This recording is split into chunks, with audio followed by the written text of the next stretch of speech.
I did not do well in school.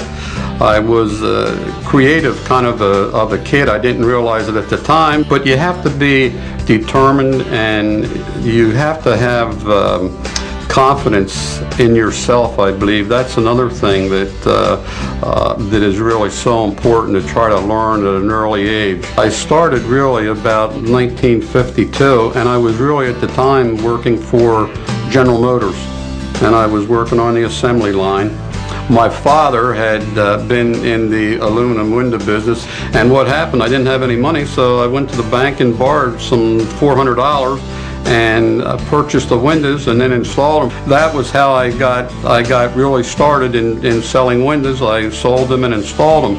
And then I left GM, of course, and went to work for DuPont. When I left DuPont in '55, I had 3 children, and I just purchased a home a few years before that. I knew that there was a lot of things that I couldn't do, but I knew there was a lot that I could do, and I just had enough confidence in myself that if I couldn't do it, I would get somebody to help me.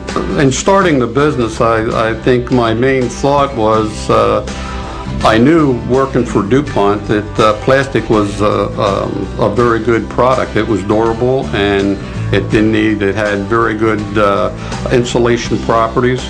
At the time I left DuPont, I didn't know what that plastic would be, but I thought that, plastic would be the right thing. So in 1958, when a vinyl window came on the market, I jumped right on it and started to sell them. My father was one of the 3 pioneers of the vinyl window business in the United States. He started making vinyl windows in the early 1960s. He's recognized within the industry as one of the pioneers of that industry. And Slocomb Industries at that time was purely a window manufacturer. And where my father wanted to take the business longer term was into the design of window systems and the extrusion of vinyl profiles that are used to manufacture windows out of. So the business that he ultimately created was a business that designed windows, bought chemicals and created vinyl compound out of, and then extruded vinyl profiles, sold them to window manufacturers across the country, and in our own little laboratory at Slocomb Industries manufactured windows as well. One of the things I have learned in working with DuPont especially was that you should surround yourself with good people. And always hire somebody that's smarter than you. And I think I did that. I had employees that I paid more than I made. Wisdom to me is a very simple thing, and what it is knowing what to do next.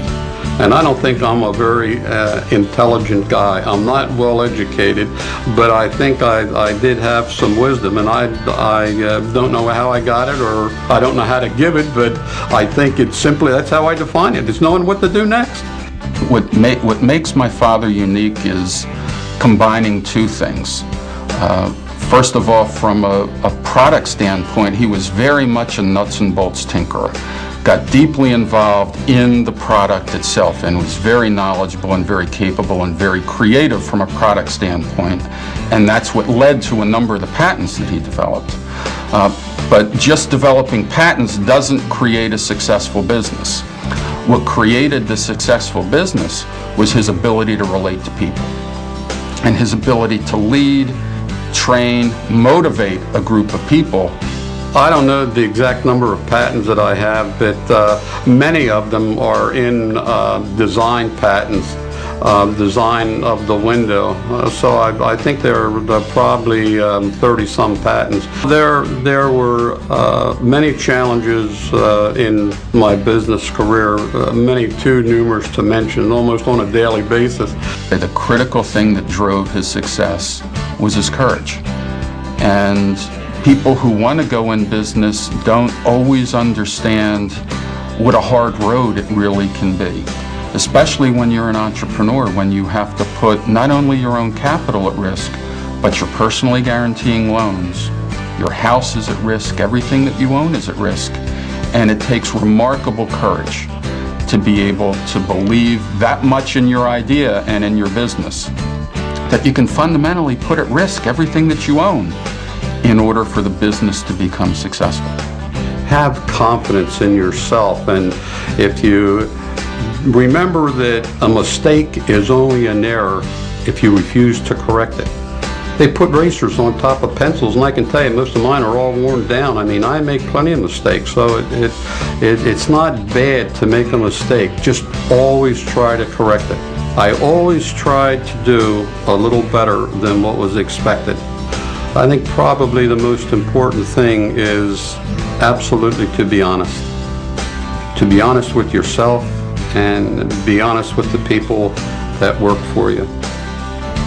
I look back and see that we didn't have money and we were not really well educated.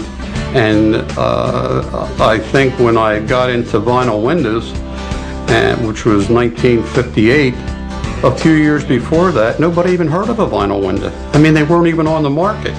And to think that we produced something that nobody even knew anything about and then made some kind of a success of it, I think that was very important. That's very important for me. I figured that I stood up the plate, and I didn't always get a home run. And sometimes I struck out, but I stood up the plate. I think that's something that you want to remember. Stand up the plate and do the best that you can do.